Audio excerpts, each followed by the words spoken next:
কারণ ওই মুহূর্তে আল্লাহ প্রথম আকাশে নেমে আসেন আর ডাকে আলা মিন মুস্তাগফিরিন আগফিরালা, কার ক্ষমা দরকার ক্ষমা চা, ক্ষমা করে দেব। আলা মিন মুস্তাকসিন আকসুলা, কার খাবারের দরকার পোশাকের দরকার চাও দিয়ে দেব। চাও, কার কি লাগবে চাও আমি দিয়ে দেব। এজন্য শেষ রাতের দোয়া আল্লাহ কবুল করে। সুন্নাহকে যদি আমরা জিজ্ঞেস করি, বিশ্বনবী রেখে যাওয়া সুন্নাতে যদি আমরা একটু তালাশ করি, একটু স্ক্যানিং করি, একটু চোখ গোলাই, তাহলে সুন্নাহ আমাদেরকে বলে বেশি বেশি নফল ইবাদত করো আর আল্লাহর নৈকট্য হাসিল করো। সুবহানাল্লাহ পড়বেন না? কোরআন বলেছে সেজদায় লুটিয়ে পড়ো। তাহাজ্জুদ পড়লে আপনার মর্যাদা বাড়ায় দিবে কে? রাব্বুল আলামিন বলেন ওয়া মিনাল লাইলি ফাতাহাজ্জাদ বিহি নাফিলাতাল লাকা আসা আন ইয়াবআসাকা রাব্বুকা মাকামাম মাহমুদা। তাহাজ্জুদের নামাজ যারা পড়বে তাদের মর্যাদা বাড়িয়ে দেয় কে? আল্লাহ। কারণ ওই মুহূর্তে আল্লাহ প্রথম আকাশে নেমে আসেন আর ডাকে আলা মিন মুস্তাগফিরিন আগফিরালা, কার ক্ষমা দরকার ক্ষমা চা, ক্ষমা করে দেব। আলা মিন মুস্তাকসিন আকসুলা, কার খাবারের দরকার পোশাকের দরকার চাও দিয়ে দেব। চাও, কার কি লাগবে চাও আমি দিয়ে দেব। এজন্য শেষ রাতের দোয়া আল্লাহ কবুল করে। কোরআন বলছে কি আর সুন্নাহ কি বলে? নফল ইবাদত। আওয়াজ করে বলতে হবে সুন্নাহ কি বলে? বুখারীর বর্ণনা, আল্লাহর হাবিব সাল্লাল্লাহু আলাইহি ওয়াসাল্লাম বলেন মা ইয়াজালু আবদি ইয়াতাকাররাবু ইলাইয়া বিন নওয়াফিল, বান্দা যত বেশি নফল ইবাদত করতে থাকে করতে করতে করতে করতে বান্দা আমার কাছের নৈকট্য প্রাপ্ত বান্দা হয়ে যায়। এজন্য নফল ইবাদত করতে রাজি আছেন তো? সুনানে তিরমিজির বর্ণনায় আল্লাহর হাবিব সাল্লাল্লাহু আলাইহি ওয়াসাল্লাম বললেন হাদিসে কুদসি কিয়ামতের দিন বান্দার যখন ফরজে ঘাটতি হবে, কিসে ঘাটতি হবে? ফরজে। আল্লাহ পাক বলবেন উনজুরু হাল্লি আবদি মিন তাতাওয়ু, ও ফেরেশতারা দেখো তো আমার বান্দা নফল করছে কিনা। ফরজে যেহেতু তার ঘাটতি, দেখো তো আমার বান্দার কোনো নফল ইবাদত আছে কিনা। ফেরেশতারা বলবে আছে। আল্লাহ বলবেন তাহলে ফরজগুলার যেহেতু ঘাটতি, নফল থেকে কিছু এনে ফরজে বসাই দিয়ে এগুলোর ফরজ বানায় দাও। এজন্য নফল ইবাদতের দরকার আছে না নাই? ফরজ তো করাই লাগবে, এটা কম্পালসারি, এটার মাফ নাই, এটা অব্লিগেটরি। নফল করে আল্লাহর কাছে যাওয়া যায়, নফল হচ্ছে ওভার টাইম। নফল ইবাদত কেমন? আওয়াজ করে বলেন। তাহলে কোরআনের আলোকে আমরা জানলাম যে আল্লাহর কাছে যেতে হলে কি করতে হয়? সেজদা দিতে হয়। আর সুন্নাহর আলোকে আমরা জানলাম আল্লাহর কাছে যেতে হলে কি করার মাধ্যমে কাছে যেতে হয়? আওয়াজ করে বলেন। নফল ইবাদত করতে রাজি আছেন সবাই? সবচাইতে শ্রেষ্ঠ নফল ইবাদত হচ্ছে কোরআনের তেলাওয়াত, ঠিক কি না? আল্লাহর হাবিব সাল্লাল্লাহু আলাইহি ওয়াসাল্লাম বললেন নফল ইবাদতের মাধ্যমে আল্লাহর কাছে যেতে চাও, নৈকট্যপ্রাপ্ত বান্দা হতে চাও, আফদলুল ইবাদাতি তিলাওয়াতুল কোরআন। সবচাইতে যত নফল ইবাদতের লিস্ট হতে পারে এই লিস্টে র‍্যাঙ্কিং এ 1 নাম্বার থাকবে কোরআনের তেলাওয়াত। এই কোরআন তেলাওয়াত করতে রাজি আছেন তো? আমার হাতে যে কিতাবটার নাম কি? সবাই বলতে পারেন নাই? আওয়াজ করে বলেন তো কিতাবটার নাম। এই কিতাবে ভুল আছে? সন্দেহ আছে? সংশয় আছে? এটা আলোর পথ দেখায়। এই কিতাব মানুষকে মানুষের মতো মানুষ বানায়, ঠিক কিনা? গরুর পেট থেকে বেরোলে ওটা গরু, ছাগলের পেট থেকে বেরোলে ওটা ছাগল হয়, মানুষের পেট থেকে বেরোলে ওটা মানুষ হয় না, ওটার মানুষ বানাইতে হয়। মানুষ বানানোর জন্য কোরআন পড়ার দরকার আছে না নাই? তাহলে নফল ইবাদত করে আমরা আল্লাহর নৈকট্য পেতে চাই। 1 নাম্বার যে ইবাদতের কথা আপনাদেরকে শোনালাম সেটা হচ্ছে কোরআনের তেলাওয়াত। রাজি আছেন সবাই? ফজরের পরেই এই নিমসার এলাকায়, এই কুমিল্লা এলাকায় কোরআনের সুমধুর বাণীতে আমাদের গ্রামগুলো মুখরিত থাকতে হবে। আওয়াজ করে বলেন ঠিক কিনা? একটা সময় ছিল আমার বাংলার ৬৮,০০০ গ্রাম থেকে ফজরের পর কোরআনের ধ্বনি শোনা যেত। ৬৮,০০০ গ্রাম থেকে মক্তবগুলো থেকে আল্লাহর বাণী শোনা যেত। কিন্তু এখন নানা ষড়যন্ত্রের কবলে পড়ে আমাদের মক্তব বন্ধ হচ্ছে, আমাদের কোরআন তেলাওয়াত থেমে যাচ্ছে। কোরআনের তেলাওয়াত কশিনকালেও থামায় দেওয়া যাবে না। চিল্লায় বলেন ঠিক কিনা? রোজ সকালে শুনতাম আগে আল কোরআনের বাণী রে, আল কোরআনের বাণী। এখন শুনি সারে গামার দীপ্ত ফ্যান ফ্যানানি। ধর্মপ্রাণ মুসলমান আজকাল হয়েছে মডার্ন, ধর্মপ্রাণ আমরা বড়ই ধর্মপ্রাণ। নামাজ রোজার কিছু নাই, ভুলেও ধরি না কোরআন। ধর্মপ্রাণ ঠিক না? প্রতিদিন কোরআন শিখায় যে তার পকেট যায় ফাঁকা রে, তার পকেট যায় ফাঁকা। সপ্তাহে 2 দিন গান শিখায় যে নেয় তো 1000 টাকা। ধর্মপ্রাণ মুসলমান আজকাল হয়েছে মডার্ন। ধর্মপ্রাণ ধর্মপ্রাণ আমরা বড়ই ধর্মপ্রাণ। নামাজ রোজার কিছু নাই, ভুলেও ধরি না কোরআন। ধর্মপ্রাণ আমরা কি এমন ধর্মপ্রাণ হতে চাই? ফজরের পর আমাদের সিলেবাস কি? কোরআন তেলাওয়াত। আওয়াজ করে সবাই বলেন, ফজরের সালাতের পরে আমাদের প্রতিটি পরিবারে প্রতিটি ঘরের সিলেবাস কি? তাহলে কোরআন তেলাওয়াত করব। আওয়াজ করে বলেন, আল্লাহ কি আমাদের কাছে না দূরে? আমার বাবা মা আমার যত কাছে, তার চাইতো আমার বেশি কাছের কে? আমার স্ত্রী আমার যত কাছের, তার চাইতো আমার বেশি কাছের কে? আমি আমার যত কাছের, তার চাইতো আমার বেশি কাছের কে? আল্লাহ তাআলা, তিনি যে আমাদের কাছের, এটা বোঝানোর জন্য তিনি কোরআনে 2টি শব্দ ব্যবহার করেছেন। আওয়াজ করে বলতে হবে, কটি? 2টি। এক জায়গায় ব্যবহার করেছেন করিব, আরেক জায়গায় ব্যবহার করেছেন আকরাব। এক জায়গায় ব্যবহার করেছেন কি বলেন না? করিব। আরেক জায়গায় ব্যবহার করেছেন কি? রব্বুল আলামিন বলেন, وَإِذَا سَأَلَكَ عِبَادِي عَنِّي فَإِنِّي قَرِيبٌ أُجِيبُ دَعْوَةَ الدَّاعِ إِذَا دَعَانِ فَلْيَسْتَجِيبُوا لِي وَلْيُؤْمِنُوا بِي لَعَلَّهُمْ يَرْشُدُونَ। রব্বুল আলামিন বলেন, নবী হে, আমার বান্দারা যখন তোমাকে জিজ্ঞেস করে আমি কোথায়, তুমি বলে দাও ইন্নী করিব, আমি কাছে। আল্লাহু আকবার। তিনি কাছে। আল্লাহর হাবিব সাল্লাল্লাহু আলাইহি ওয়াসাল্লামকে আল্লাহ কমান্ড দিলেন, আপনি বলে দেন যখনই উম্মতেরা জিজ্ঞেস করবে আল্লাহ কোথায়, আমি কোথায়, আপনি বলে দেন ফাইন্নী করিব, আমি কাছে। আরেক জায়গায় আল্লাহ ব্যবহার করলেন আকরাব, কাছে না। করিব মানে কাছে, আর আকরাব মানে সবচাইতে কাছে। The closest one, the most closest one, সবচাইতে কাছে। ওয়া নাহনু আকরাবু ইলাইহি মিন হাবলিল ওয়ারিদ। তোমার পেছনে যে স্পাইনাল কর্ড, শির দ্বারা, ব্যাকবোন, মেরুদণ্ড, যেটা আমাদের দেহের একেবারে মাঝখানে, আল্লাহ বলে আমি ওইটারও কাছে। কোন কোন মুফাসসিরিন ইকরাম বলেন আমাদের যে খাদ্যনালী আর শ্বাসনালী, এটা আমার ঘাড়ের যত কাছে, আমার আল্লাহ আমার তার চাইতেও বেশি কাছে। তার মানে এই আয়াত দ্বয় থেকে আমরা বুঝতে পারলাম আল্লাহ দূরে নন, তিনি আমাদের কাছে। তিনি আমাদের কাছে, ডাকলেই তিনি সাড়া দেন। সুবহানাল্লাহ পড়েন। ভায়া হয়ে তার কাছে যাওয়া লাগে না, মিডিয়া হয়ে যাওয়া লাগে না। আমার সাথে দেখা করতে হইলে কত ভায়া হয়ে আসা লাগে, পাওয়া যাচ্ছে না। চেয়ারম্যান সাহেবের সাথে দেখা করতে হইলে কত অ্যাপয়েন্টমেন্ট নেওয়া লাগে। এমপি সাহেবের সাথে দেখা করতে হইলে এত ব্যস্ত মানুষ, পাওয়া যাচ্ছে না, ঘুরে ফিরে তারপরে যেতে হয়। প্রধানমন্ত্রীর কথা বললে তো আর সুযোগই নাই, মাসের পর মাস বসে থেকেও এত ব্যস্ত মানুষ পাওয়া যাবে না, ঠিক কি না? ডোনাল্ড ট্রাম্পের যদি অ্যাপয়েন্টমেন্ট নিতে যান কি অবস্থা হবে? পাওয়া যাবে? কথা বলেন। কিন্তু আল্লাহরে পাইতে হইলে অ্যাপয়েন্টমেন্ট লাগে? আওয়াজ করে বলতে হবে মুসলমান, আল্লাহরে কাছে পেতে সিরিয়াল লাগে? আল্লাহ বলে ডাক দিলেই আমার আল্লাহ আমার ডাকে সাড়া দেয়। চিল্লায় বলেন ঠিক কি না? এজন্য বুখারীর বর্ণনায় বিশ্বনবী বললেন, ফাইন যাকারানি ফি নাফসি যাকারতুহু ফি নাফসি। আমার বান্দা যদি আমারে একা একা ডাকে, মুহূর্তের মধ্যে আমি আমার বান্দারেও একা একা ডাকতে শুরু করে দেই। ফাইন যাকারানি ফি নাফসি যাকারতুহু ফি নাফসি। আমার কোন বান্দা যদি আমারে একা একা স্মরণ করে, আমি আমার বান্দারে একা একা স্মরণ করি। সুবহানাল্লাহ কইতে পারলেন না? ওয়া ইন যাকারানি ফি মালাইন যাকারতুহু ফি মালাইন খায়রিম মিনহু। আর আমার বান্দা যদি আমাকে একা একা স্মরণ না করে বিশাল মহাসমাবেশে স্মরণ করে, তাহলে আমি আল্লাহ তাআলা আমার আরশে ফেরেশতাদেরকে নিয়ে এর চেয়ে বড় মহাসমাবেশ করে আমার বান্দারে স্মরণ করি। ওয়া ইন তাকাররাবা ইলাইয়া বিশিবরিন তাকাররাবতু ইলাইহি যিরাআন। আমার বান্দা যদি আমার দিকে 1 বিঘত আসতে চায়, আমি আমার বান্দার দিকে 1 হাত এগিয়ে যাই। আপনি 1 হাত আল্লাহর কাছে যেতে চাইলে আল্লাহ 1 হাত এগিয়ে যায়। ওয়া ইন তাকাররাবা ইলাইয়া যিরাআন তাকাররাবতু ইলাইহি বাআন। আমার কোন বান্দা যদি আমার দিকে 1 হাত এগিয়ে আসে, আমি আমার বান্দার দিকে 2 হাত এগিয়ে যাই।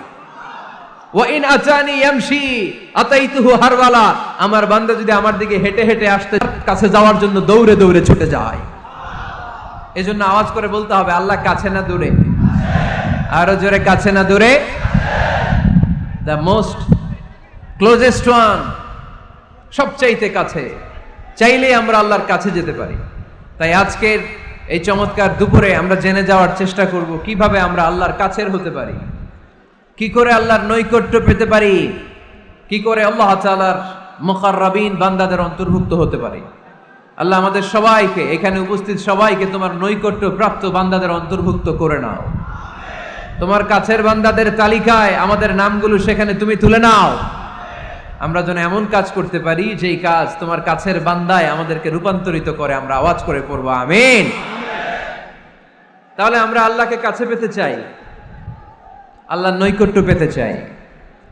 আমরা আজকে জেনে যেতে চাই কি কাজ করলে আল্লাহর নৈকট্য পাওয়া যায়, কি কাজ করলে আল্লাহর কাছে যাওয়া যায়। দুইটা সোর্স থেকে জানবো। কয়টা সোর্স? এক হচ্ছে কোরআন, আরেক হচ্ছে সুন্নাহ। আওয়াজ করে জবাব দেন, এক হচ্ছে, আরেক হচ্ছে। তো আসেন কোরআনকে আমরা জিজ্ঞেস করি, কোরআন তুমি আমাদেরকে বলো কি করে আমরা আল্লাহর কাছে যেতে পারি, কি করে আমরা আল্লাহর কাছের বান্দা হতে পারি, কি করে আমরা আল্লাহ তাআলার নৈকট্য পেতে পারি। এবার কোরআন আমাদেরকে প্রেসক্রিপশন দিচ্ছে, শোনো, তোমরা যদি আল্লাহর নৈকট্য প্রাপ্ত বান্দা হতে চাও তাহলে সেজদায় লুটিয়ে পড়ো। সুবহানাল্লাহ পড়তে পারলেন না? ওয়াসজুদ ওয়াক্তারিব, ওয়াসজুদ ওয়াক্তারিব। কোরআনের নির্দেশ হচ্ছে সেজদায় লুটিয়ে পড়ো, আল্লাহর নৈকট্য হাসিল করো। ওয়াসজুদ ওয়াক্তারিব সূরা আলাকের শেষ আয়াতের শেষাংশে আল্লাহ আমাদেরকে শিখাইয়া দিচ্ছেন, আমার কাছে আসতে চাও, ওয়াসজুদ, সেজদায় লুটিয়ে পড়ো, ওয়াক্তারিব, আমার কাছে চলে আসো। সুবহানাল্লাহ পড়েন। আমার সাথে সাথে আয়াতটা মুখস্থ করেন, আওয়াজ করে সবাই পড়েন, ওয়াসজুদ ওয়াক্তারিব, ওয়াসজুদ ওয়াক্তারিব। সবাই পড়েন না, ওয়াসজুদ ওয়াক্তারিব। এর মানে হচ্ছে সেজদায় লুটিয়ে পড়ো আর আমার কাছে আসো। Prostrate and be closer to me. সেজদায় লুটিয়ে পড়ো আর আমার কাছে চলে আসো। সহিহ বুখারীর বর্ণনায় আল্লাহর হাবিব সাল্লাল্লাহু আলাইহি ওয়াসাল্লাম বললেন, আকরাবু মা ইয়াকুনুল আবদু মির রাব্বিহি ওয়া হুয়া সাজিদুন ফাআকসিরু ফীহি দুআ। বান্দা যখন সেজদায় লুটিয়ে পড়ে তখন বান্দা আল্লাহ তাআলার সবচেয়ে কাছে চলে যায়। ফাআকসিরু ফীহি দুআ, তাই তোমরা বেশি বেশি দোয়া করো। এজন্য সেজদায় পড়ে কি করবেন? কথা বলেন, আরো জোরে বলেন, সেজদায় কি করবেন? সেজদায় নত হও, অশ্রু ছাড়ো, প্রভুর শরণে হৃদয় গাড়ো। সেজদায় নত হও, অশ্রু ছাড়ো, প্রভুর শরণে হৃদয় গাড়ো। প্রাণ খুলে সব ব্যথা বলো প্রভুকে, বলো প্রভুকে। রাত কি কেটে যাবে ঘুমে অলসে, রাত কি কেটে যাবে ঘুমে অলসে। তুমি কি জানবে না তোমার নিজেকে, প্রভুকে। রাত কি কেটে যাবে ঘুমে অলসে। ঠিক কিনা? ঘুমে অলসে আমাদের রাত কেটে যায়, সেজদা দেওয়ার সময় নাই। কখন প্রভুর দরবারে হাজিরা দেব, কখন সেজদা দেব? আল্লাহর হাবিব সাল্লাল্লাহু আলাইহি ওয়াসাল্লাম বললেন, আকরাবু মা ইয়াকুনুল আবদু মির রাব্বিহি ওয়া হুয়া সাজিদ ফাআকসিরু ফীহি দুআ। তোমরা যখন সেজদায় লুটিয়ে পড়ো তখন তোমরা আল্লাহর সবচাইতে কাছে চলে যাও। এজন্য ওই সময় বেশি বেশি আল্লাহর কাছে চেয়ে নাও। সুবহানাল্লাহ পড়েন। মনের যত আকুতি আছে, যত জ্বালা আছে, যত বেদনা, সেজদায় পড়ে আল্লাহরে বলার দরকার আছে না নাই? কারণ কেউ যেটা শোনে না, শোনে কে? পরীক্ষায় ভালো করতে চান, সেজদায় লুটিয়ে পড়ে আল্লাহরে বলেন। নেককার স্ত্রী চান, সেজদায় পড়ে আল্লাহরে বলেন। নেককার সন্তান চান, সেজদায় লুটিয়ে পড়ে আল্লাহরে বলেন। বিসিএস পরীক্ষায় টিকতে চান, সেজদায় লুটিয়ে পড়ে আল্লাহকে বলেন। পাসপোর্ট দিয়ে রেখেছেন, ভিসা হয় না, সেজদায় লুটিয়ে পড়ে আল্লাহরে বলেন। মনের যত জ্বালা, যত যন্ত্রণা, যত আকুতি, যত হাহাকার, সেজদায় লুটিয়ে পড়ে আল্লাহরে বলেন। কারণ আল্লাহর দরবার এমন দরবার, এই দরবার থেকে কেউ কোনোদিন খালি হাতে ফিরে না। চিল্লায় বলেন ঠিক কিনা? কেউ ফিরে না খালি হাতে আল্লাহরে তোর দরবারেতে, তাই না? পড়েন সবাই, কেউ ফিরে না। আকরাবু মা ইয়াকুনুল আবদু মির রাব্বিহি ওয়া হুয়া সাজিদ। বান্দা যখন সেজদায় লুটিয়ে পড়ে, বান্দা আল্লাহর সবচাইতে কাছে চলে যায়। এই কথাটা মনে থাকবে আপনাদের সবার। আমরা কখন আল্লাহর সবচেয়ে কাছে যাই? আওয়াজ করে বলেন, যখন আমরা সেজদায় পড়ে থাকি। আপাত দৃষ্টিতে মনে হয় সেজদাটা যখন দেই জায়নামাজের উপরে আমার কপালটা পড়ে, সেজদাটা যখন দেই মসজিদের টাইলসের উপরে আমার সেজদাটা পড়ে, সেজদাটা যখন দেই মনে হয় যে মসজিদের কাপড়ের উপর আমার কপালটা পড়ে। কিন্তু বিশ্বনবী বলেন না, তোমার কপালটা আল্লাহর কুদরতি পায়ের উপরে পড়ে। আকরাবু মা ইয়াকুনুল আবদু মির রাব্বিহি ওয়া হুয়া সাজিদ। বান্দা যখন সেজদায় লুটিয়ে পড়ে, বান্দা আল্লাহর সবচাইতে কাছে চলে যায়। তাহলে কোরআন আমাদেরকে জানালো, যদি আল্লাহর প্রিয় হতে চাও সেজদায় লুটিয়ে পড়ো। আল্লাহর প্রিয় হতে চাইলে কি করব? আওয়াজ করে বলেন, কি করতে হবে? আল্লাহর হাবিব সাল্লাল্লাহু আলাইহি ওয়াসাল্লাম লম্বা সময় ধরে রাতে সেজদায় পড়ে থাকতেন। আল্লাহর হাবিব সাল্লাল্লাহু আলাইহি ওয়াসাল্লামের সাহাবারা সব সময় লম্বা লম্বা রুকু দিতেন, লম্বা লম্বা সেজদা দিতেন। কিন্তু আমরা রুকুর মধ্যে তাড়াহুড়ো করি, সেজদা দিতে যে তাড়াহুড়ো করি, এরকম আছে না? নাই। নিমসার এলাকায় এরকম কেউ নাই আলহামদুলিল্লাহ। আপনারা তাড়াহুড়ো করেন? করবেন না আমার ভাইয়েরা। There is no rushing in salah. সালাতে তাড়াহুড়ো নেই। There is no hastiness in salah. সালাতে কোনো তাড়াহুড়ো নেই। সল্লু সালাতান মুআদ্দি'। এমন ভাবে নামাজে দাঁড়াবেন মনে করবেন এটাই হতে পারে আমার জীবনের শেষ নামাজ, ঠিক কি না? Perform the salah as if this is your last and final prayer. এমন ভাবে মুসল্লায় দাঁড়ান মনে করেন এটাই হতে পারে জীবনের শেষ নামাজ। This is my last chance. এখন বাজে 3:30। কেউ যদি বলে আসরের যে নামাজটা পড়বেন এটাই আপনার জীবনের শেষ নামাজ, ওই নামাজ আপনি তাড়াহুড়া করবেন? কথা বলেন। আরে কাঁদতে কাঁদতে আপনি শেষ। এত সুন্দর ওযু বানাবেন, এত সুন্দর আতর মেখে জায়নামাজ বিছিয়ে পাঞ্জাবিটা পরে আপনি নামাজে দাঁড়াবেন। রুকুতে কি সুন্দর রুকু করবেন, লম্বা সময় সেজদা করে চোখের পানি দিয়ে তো সেদিন আপনার জায়নামাজ আপনি ভিজিয়ে দিবেন, ঠিক কি না? কেন এমনটা করবেন? কারণ আপনি জেনে গিয়েছেন এটাই আমার শেষ নামাজ, তাই না? তো প্রতিটা নামাজের সময় এই জিনিসটা ভাবলে সমস্যা কোথায়? আমরা যে আরো আধা ঘন্টা এখানকার সবাই বেঁচে থাকবো কোনো গ্যারান্টি আছে? আরো 10 মিনিট হায়াত পাবো, গ্যারান্টি? 5 মিনিট, 2 মিনিট, শ্বাস যেটা নিলাম, ব্রেথ ইন করলাম, এটার ব্রেথ আউট করতে পারবো, কোনো গ্যারান্টি আছে? তো প্রতিটা সালাতের মুসল্লায় যখন দাঁড়াই এই চিন্তাটা আমাদের মাথায় আসে না কেন যে এটাই আমার শেষ নামাজ? সল্লু সালাতান মুআদ্দি'। আমার প্রিয় কুমিল্লাবাসী ভাইয়েরা, যখনই নামাজে আমরা দাঁড়াবো আমরা ভাববো হতে পারে এটাই আমার জীবনের শেষ নামাজ। এটাই জীবনের, ভাবা যাবে? আর লম্বা চূড়া রুকু করবেন, লম্বা সেজদা করবেন, রুকুতে পিঠটা সোজা রাখবেন। আল্লাহর হাবিব সাল্লাল্লাহু আলাইহি ওয়াসাল্লাম যখন রুকু করতেন পিঠটা থাকতো স্ট্রেট ফরওয়ার্ড, বাঁকাও না উঁচুও না। ওয়াকানা বাইনা যালিক। সাহাবারা বলতেন আল্লাহর হাবিব সাল্লাল্লাহু আলাইহি ওয়াসাল্লামের রুকুর পিঠের উপরে পানি ভর্তি কোনো গ্লাস রেখে দিলে গ্লাসটাও কাঁপবে না, পানিটাও পড়বে না। তার মানে বাঁকা ছিল পিঠ, তাই না? কি ছিল? সোজা। আবার আল্লাহর হাবিব সাল্লাল্লাহু আলাইহি ওয়াসাল্লাম বললেন সবচেয়ে বড় চোর যে নামাজে চুরি করে। সাহাবারা বললেন কাইফা ইয়াসরিকু ফিস সালাহ, নামাজে কেমনে চুরি করে? আল্লাহর হাবিব সাল্লাল্লাহু আলাইহি ওয়াসাল্লাম বললেন ইয়াসরিকু ফি রুকুইহি ওয়া সুজুদিহি, রুকু সেজদায় চুরি করে। এরকম নামাজ চোর আছে না নাই? রুকু থেকে সোজা হয়ে দাঁড়িয়ে কয়েক সেকেন্ড আপনি রিল্যাক্স করবেন। প্রথম সেজদা দিয়ে আপনি সোজা হয়ে বসে কয়েক সেকেন্ড রিল্যাক্স করবেন। কি করবেন? রিল্যাক্স। আওয়াজ করে পড়েন সবাই, রিল্যাক্স। নামাজে তাড়াহুড়ো নাই, সালাত হচ্ছে মেডিটেশন, রিল্যাক্স।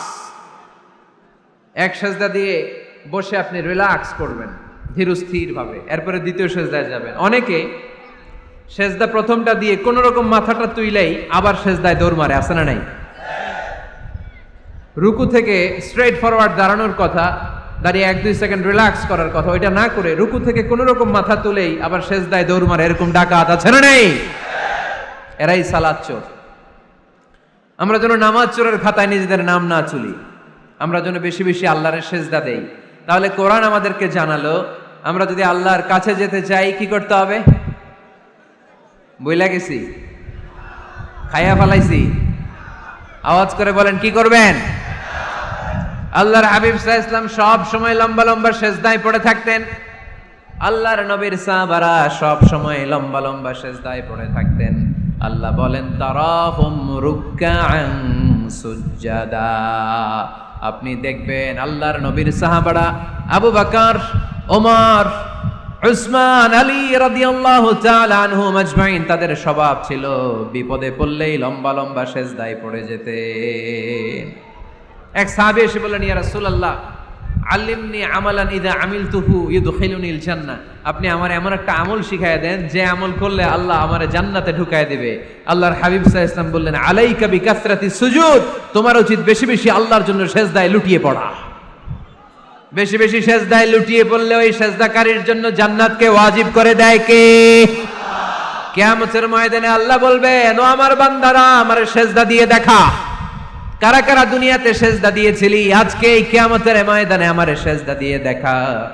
আমরা যারা দুনিয়ার বুকে সেজদা দিয়েছি আমরা আল্লাহু আকবার বলে সেজদায় লুটিয়ে পড়ব, আলহামদুলিল্লাহ পড়েন। আর যারা দুনিয়ার বুকে সেজদা দেয় নাই, মসজিদে যায় নাই, সেজদাকারীদের সাথে আন্দোলন করে নাই, তারা সেদিন অনেক চেষ্টা করেও তাদের পিঠটারে বাঁকা করতে পারবে না। তাদের পিঠটারে সেই দিন লোহার মতো শক্ত করে দিবে কে? يوم يكشف عن ساق ويدعون إلى السجود فلا يستطيعون। সেদিন আল্লাহ তাআলা উনার পায়ের গোছা উন্মুক্ত করবেন, পায়ের গোছা দেখাবেন আর বলবেন সেজদা দাও, সেজদা দাও। কারা দুনিয়াতে সেজদা দিয়েছো এখনই টের পাওয়া যাবে। আমরা আল্লাহু আকবার বলে সেজদায় লুটিয়ে পড়ব, কিন্তু যারা দুনিয়ায় সেজদা দেয় নাই এরা অনেক চেষ্টা করো পিঠটারে বাঁকাই করতে পারবে না, সেজদাতে দূরের কথা, এদের পিঠটারে লোহার রডের মতো শক্ত করে দিবে কে? এই দুনিয়াতে আমরা খালি চোখে যা দেখি সব কিছু সেজদা করে কারে? সূরা রহমানে আল্লাহ বললেন, ওয়ান নাজমু ওয়াশ-শাজারু ইয়াসজুদান, আকাশের তারকারাজি আর জমিনের বৃক্ষরাজি সব কিছু সেজদা দেয় একজন রে, তিনি কে? আকাশের তারাগুলো সেজদা দেয় কারে? এই গাছপালাগুলো সেজদা দেয় কারে? দেখছেন কোনোদিন? দেখেন নাই? ওই চোখ আমাদের নাই, তাই আমরা দেখি না। এই পৃথিবীর সব কিছু জিকির করে আল্লাহ।